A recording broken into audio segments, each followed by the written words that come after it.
अस्सलाम वालेकुम दोस्तों, उम्मीद है कि आप खैरियत से होंगे। आज हम बात करेंगे सीएसएस एग्जाम में फेल होने के अहम वजूहात, रीज़न या काजेस।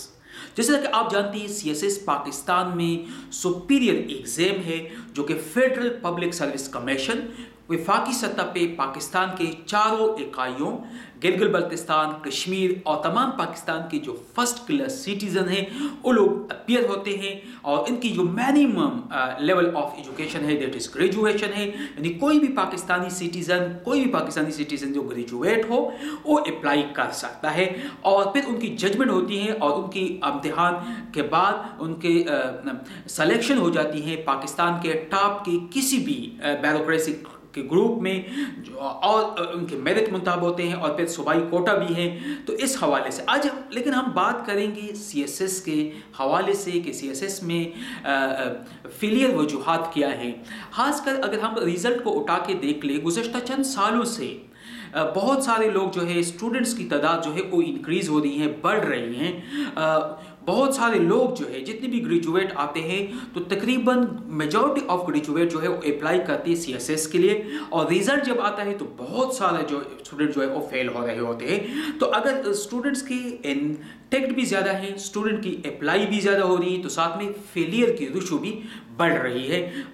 हमारा आज का ये टॉपिक है कि ये क्यों है, रीज़न क्या है, क्या हमारे एजुकेशन निज़ाम में कोई इस तरह के मसले हैं या कैंडिडेट्स में हैं।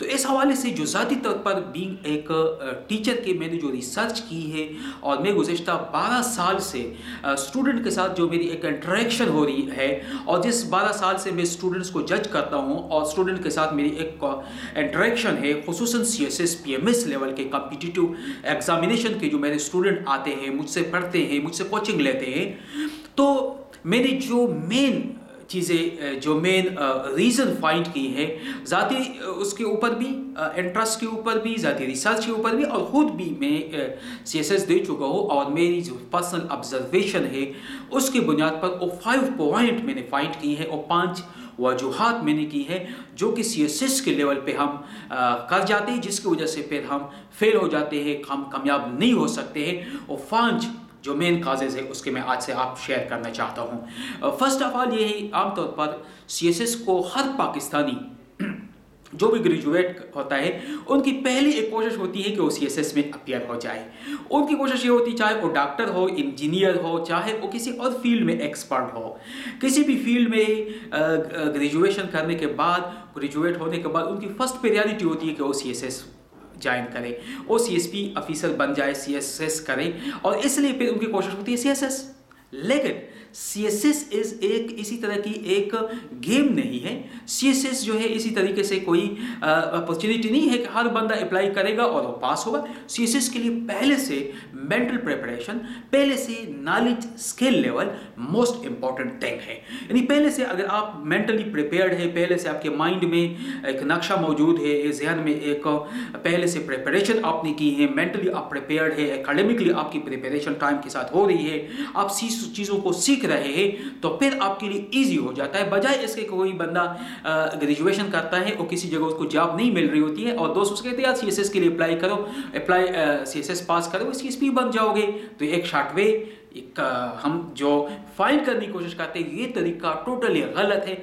इस तरह के जो कैंडिडेट, इस तरह के जो लोग अप्लाई कर जाते इस चांस पे कि शायद चांस लग जाए, शायद मैं सीएसपी बन जाऊँ, ये गलत है। इस तरह के कैंडिडेट कभी कामयाब नहीं हो सकते हैं। अगर आप देख रहे हैं ना, तो यो पिछले 4 साल रिजल्ट उठा के देख ले तो आप देखते हैं बहुत सारे स्टूडेंट अप्लाई करते हैं, फॉर्म फिल करते हैं, एग्जामिनेशन में बहुत सारे स्टूडेंट नहीं आते हैं, और ये तादाद हज़ारों में है, यानी 1000 के हिसाब से स्टूडेंट फॉर्म तो फिल करते हैं लेकिन एग्जाम में अपीयर नहीं होती, इसलिए कि वो सीरियस नहीं होते हैं। बहुत सारे एग्जाम में अपीयर होने के बाद भी उनके अगर हम पेपर उठा के देख ले तो उनकी जो स्टैंडर्ड है और जिस तरीके से वो अटेम्प्ट कर जाते हैं, तो वो जस्ट इज अ गेम समझ के, जस्ट इज एक किस्मत की वो समझ के करते हैं। तो ये एक नॉन सीरियस एटीट्यूड है, ये इस तरह मसला है जिसकी वजह से स्टूडेंट कामयाब नहीं हो सकते हैं। तो एक मेन काज तो ये है कि जब आप मेंटली प्रिपेयर्ड नहीं हैं, जब आप ज़हनी तौर पर एक प्रोफेशन के लिए, एक जॉब के लिए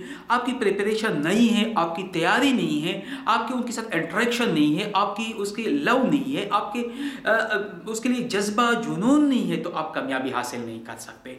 तो इसलिए मेजॉरिटी ऑफ स्टूडेंट्स जो फेल होते हैं, और जब हम देखते हैं ना कि हज़ारों स्टूडेंट्स ने अप्लाई किए, हज़ारों फेल हो गए, तो हम दूसरी जो कैंडिडेट होते हैं, जो तैयारी कर रहे होते हैं, उनको हम साइकोलॉजिकली डिप्रेस कर जाते हैं। तो ये एक मेन रीज़न ये है, नॉन सीरियस एटीट्यूड। सेकंड, अगर कोई हम इसी तरीके से आ जाते हैं, हम सीएसएस के लिए अप्लाई कर जाते हैं, फॉर्म कर जाते हैं। अब फॉर्म फिल करते वक्त आमतौर पर ऑप्शनल, सीएसएस में 2 किस्म के सब्जेक्ट है, एक कंपलसरी है और एक ऑप्शनल है। 600 के 6 जो सब्जेक्ट है, जो 100 मार्क्स का एक सब्जेक्ट है, वो 6 सब्जेक्ट जो है वो कंपलसरी है, लाजमी है हर कैंडिडेट के लिए, जिसमें से इंग्लिश है, एसे है, और इसके अलावा करंट अफेयर है, जनरल नॉलेज है, पाकिस्तान अफेयर है, इस्लामियात है। ये 6 सब्जेक्ट जो 100 का पेपर होगा, ये तो कंपलसरी है। ये आप चाहे जहां से भी, जिस भी ग्रुपिंग से आपका बिलोंग हो, आप दोगे। अब आते हैं ऑप्शनल सब्जेक्ट। ऑप्शनल सब्जेक्ट के बाकायदा हिस्ट्री का अलग ग्रुप है, लॉ सब्जेक्ट का अलग ग्रुप है, सोशल साइंसेस का अलग ग्रुप है, इसी तरीके से लैंग्वेज का अलग ग्रुप है, इसी तरीके से साइकोलॉजी फिलॉसफी अलग ग्रुप है, इसी तरीके से साइंस के बायोलॉजिकल फिजिकल साइंसेस का अलग ग्रुप्स है। इनमें से आपने सिलेक्शन करनी होगी और आपने 600 मार्क्स यानी 600 मार्क्स की सब्जेक्ट की सिलेक्शन आप पे डिपेंड है। ये आप पे इन्हिसार है, आपके चॉइस पे इन्हिसार है, आपके टेस्ट पे इन्हिसार है, आपके ज़ाती। अब क्या करते हैं मेजॉरिटी स्टूडेंट जो है वो एक ट्रेंड को देखते हैं कि अगर फॉर एग्जांपल किसी बंदे ने उसने बात सुनी कि जी सोशियोलॉजी में मार्क ओरिएंटेड है, तो सारे जो है एक सोशियोलॉजी को टैग मारेंगे।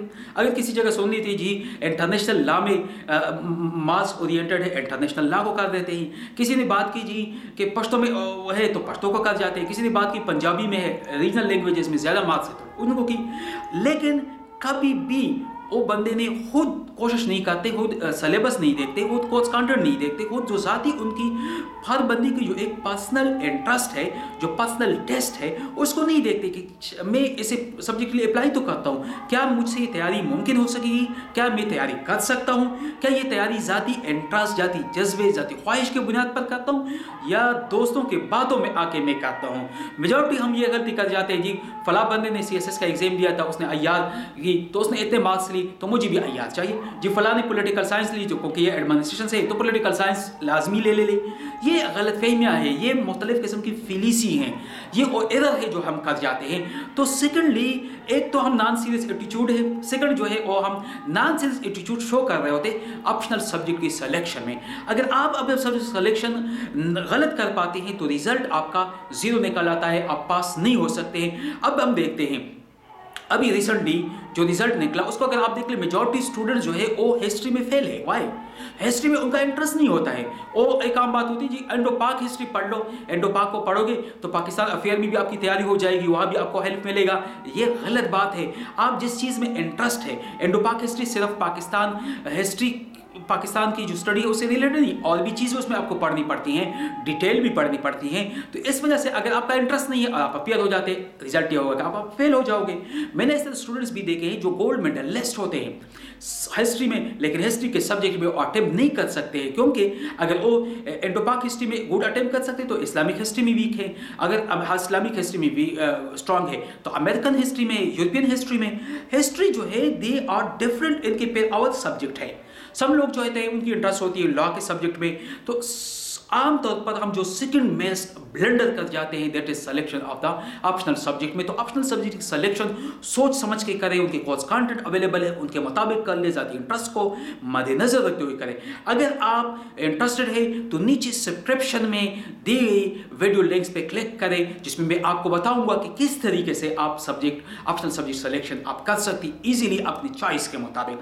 थर्ड जो हम ब्लेंडर करते हैं, ये गलती कर जाते हैं जिसकी वजह से हम पास नहीं हो सकते हैं, हम फेल हो जाते हैं, और ये है कि हमने अप्लाई कर ली, हमने ऑप्शनल सब्जेक्ट की सिलेक्शन कर ली, अब आते हैं कोर्स जो मटेरियल है, कंटेंट है, बुक है उसकी तरफ। असल में ये है पाकिस्तान में चूँकि हम हर चीज़ के आदी बने हुए हैं, एजुकेशन सिस्टम ने हमें आदी बना दिया है, हमें पैरासाइट बना दिया है, तो हम क्या करते हैं मार्केट जाके गाइड्स बना ले आते हैं। मुख्तलिफ थर्ड रेटेड जो पाकिस्तान की मुख्तलिफ पब्लिकेशन कंपनीज हैं जो आगे पीछे से कॉपी पेस्ट करके किसी जगह से लेके किताबें बनाते हैं, नोट्स बनाते हैं, गाइड बनाते हैं। उन गाइड को लेके हम बाजार से और हम कोशिश करते हैं कि इन गाइड को पढ़ के हम CSS क्लियर करें जाए। ये बहुत बड़ी गलती है और ज़्यादातर स्टूडेंट जो है ये गलती कर जाते हैं, तो कभी ये गलती मत करना।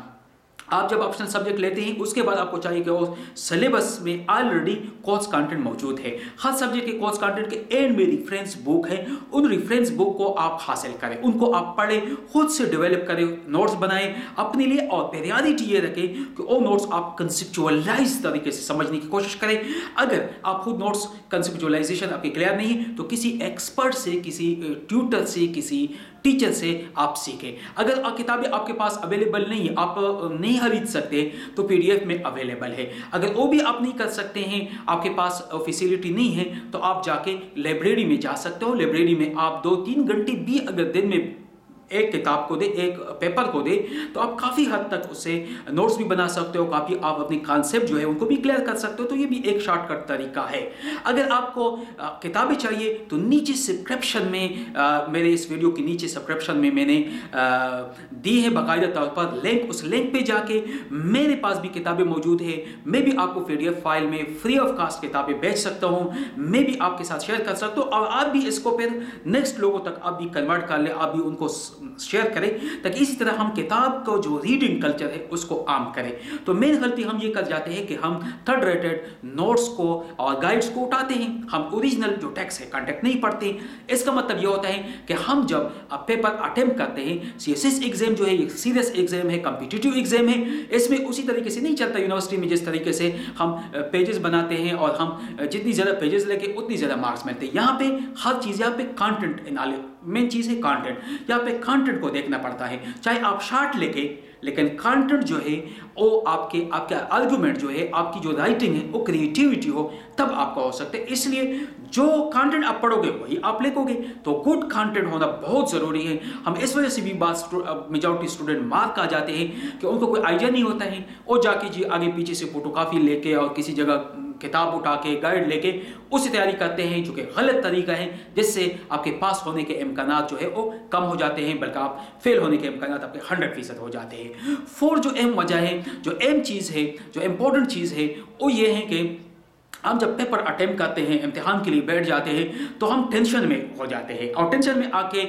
हमारे ऊपर एक बोझ बन जाती है, क्योंकि हमारी न तो सब्जेक्ट सिलेक्शन अपनी मर्जी की है, हमारी इंटरेस्ट के मुताबिक नहीं है, फिर हमने जो कोर्स कंटेंट की है वो कंटेंट भी हमारी मर्जी के मुताबिक नहीं थी, हमने खुद नहीं लिखी थी, हमने रट्टा लगाया था या किसी तरीके से मेमोराइजेशन की थी।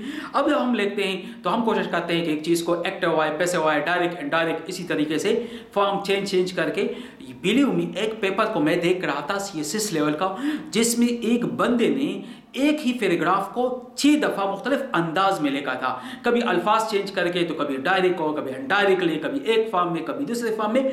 अब आप देख लें कि उन्होंने इतनी पेजेस पे काम किया था, लेकिन मेन थिंग बात एक ही कर रहा था। तो इस तरह करने से आप उल्टा क्या करते हैं, आपकी मार्किंग जो है वो उजाली जाती है, डाउनवर्ड हो जाती है, आपकी चांसेस बहुत कम हो जाती है। तो इसलिए आप जब एग्जाम के लिए बैठ जाओ, एक तो टेंशन फ्री होकर आपने बैठना है, फिर जब आप बैठ जाओ तो फिर आपने क्रिएटिव राइटिंग करनी है। क्रिएटिव राइटिंग जो कि हमारी एजुकेशन सिस्टम में भी नहीं है और क्रिएटिविटी किसी लेवल पे आप सीखते भी नहीं है। तो मेन चीज़ जो है वो ये है कि जब हम चीज़ लिखते हैं तो इस चीज़ को हम एक्सपेंड करते हैं। एक्सपेंड नहीं करना है, आपने चीज़ को कंटेंट पे तवज्जो देनी है, आपने चीज़ को शॉर्टली लिखो, टू पॉइंट लिखो, लेकिन कंटेंट जो आपने पढ़ी उसी को अंदाज, प्रेजेंटेशन अंदाज आपका अच्छा होना चाहिए।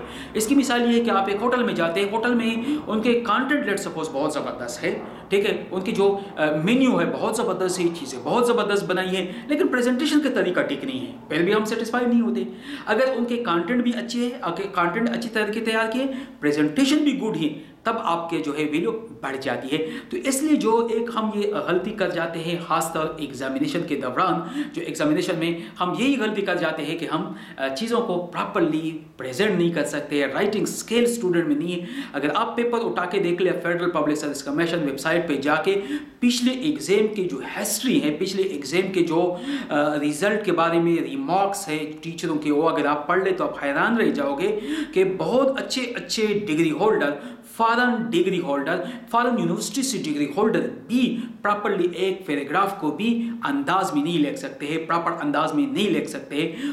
क्यों? क्योंकि उनकी क्रिएटिव राइटिंग नहीं होती है। फिफ्थ जो मेन गलती कर जाते हैं, और टाइम मैनेज हम नहीं कर सकते। जब एग्जाम के लिए हम बैठ जाते हैं, अब ऑप्शनल सब्जेक्ट हो या कंपल्सरी सब्जेक्ट हो, आपके पास है टाइम 3 घंटे, आपने 3 घंटे में 5 क्वेश्चन को अटेम्प्ट। अब आपने टाइम की इस तरह करनी है, अरेंजमेंट करनी है, इस तरह टाइम को एडजस्टमेंट करनी है कि आप एक क्वेश्चन को प्रॉपर दे सके। मेजॉरिटी स्टूडेंट क्या करते हैं, तैयारी प्रॉपर भी हो तो वो एक क्वेश्चन को बहुत टाइम देते हैं। मेरे साथ भी ऐसा हुआ, एक क्वेश्चन कभी घंटे से ऊपर भी चले जाता है। हम जब टाइम देखते हैं यार टाइम कम रह गया, अब 4 क्वेश्चन है, तो दूसरा भी थोड़ा टाइम देते हैं, फिर थर्ड फोर्थ फिफ्थ में हम बहुत कम टाइम देते हैं। प्रॉपरली उनके साथ हम जस्टिस नहीं करते, प्रॉपरली प्रेजेंटेशन नहीं कर सकते, प्रॉपरली टाइम नहीं मिलता कि हम कंटेंट को काट ले। तो ये 5 मेन ब्लंडर है, मिस्टेक है, गलतियां हैं, जिसकी बुनियाद पे majority of the CSS student जो है वो नाकाम होते हैं और पास नहीं हो सकते हैं। क्योंकि फर्स्ट एटीट्यूड का इशू है, सीरियस नहीं होते हैं, दोस्तों से, भाइयों से, आगे पीछे लोगों से कहते हैं जी CSS करो, कामयाबी है, तो हर बंदा CSS के लिए अप्लाई कर जाता है, जो कि बहुत ब्लंडर हम करते हैं क्योंकि हम मेंटली प्रिपेयर्ड नहीं हैं। सेकंड चीज़ ये है, अपना सब्जेक्ट के कलेक्शन में सुनी सुनाई बातों की बुनियाद पे करते हैं, हमें खुद इंटरेस्ट नहीं है। थर्डली कंटेंट भी इसी तरीके से आगे पीछे से करके थर्ड रेटेड जो कंटेंट है उसके बेस पे फिर जब हम लिखते हैं तो लिखने का हमें तो माशाल्लाह माफ़ करें बहुत बुरा हाल है, हम तो लिख नहीं सकते हैं। हालात ये है कि यूनिवर्सिटीज़ लेवल पे जाए तो प्रोफेसरों के अगर आप चेक कर ले तो प्रोफेसर के पेपर को अगर आप चेक कर ले और पेपर प्रॉपरली रिसर्च पेपर तक नहीं लिख सकते हैं। अगर आप देख ले सोशल साइंसेज में देख ले तो बहुत कम प्रोफेसर इस तरह हैं जो कि पर महीने उसका एक रिसर्च आर्टिकल होगा। मेजॉरिटी बेचारों के सालों में एक आर्टिकल, किसी के तो पूरी उम्र में 30 साल में प्रोफेसर रिटायर्ड होते हुए 5-6 पब्लिकेशन है। रीज़न ये है कि creative writing skill university level तक नहीं है। छोटे को तो छोड़ो, स्मॉल लेवल पे, स्कूल कॉलेज लेवल पे छोड़ो, यूनिवर्सिटी लेवल पे रुझान नहीं है। इस वजह से स्टूडेंट जो है वो फेल हो जाते हैं। और फिर टाइम मैनेजमेंट जो है वो इशू है कि हम टाइम को मैनेज नहीं कर सकते। जब टाइम को मैनेज नहीं कर सकते हैं प्रॉपरली तो दैट्स वाई फिर हम पेपर को टाइम पे नहीं कर सकते हैं, जो हमारी तैयारी होती है वो हम अटेम्प्ट नहीं कर सकते हैं। तो ये 5 मेन वजूहात है, रीज़न है जिसकी बुनियाद पर CSS में बहुत सारे स्टूडेंट जो है फेल हो जाते हैं। अगर आप इंटरेस्टेड है, अगर आप CSS की तैयारी में इंटरेस्टेड है तो आप मेरे चैनल को सब्सक्राइब कीजिए। मैं वक्तन फ़वक्तन CSS के हवाले से मुख्तलिफ टैब्स, CSS के हवाले से फ्री बुक के हवाले से, CSS के हवाले से प्रिपरेशन के हवाले से, मुख्तलिफ सेमिनार वर्कशॉप के हवाले से आपसे बात करूँगा। उम्मीद है वीडियो आपको पसंद आई होगी। थैंक यू, अल्लाह हाफिज़।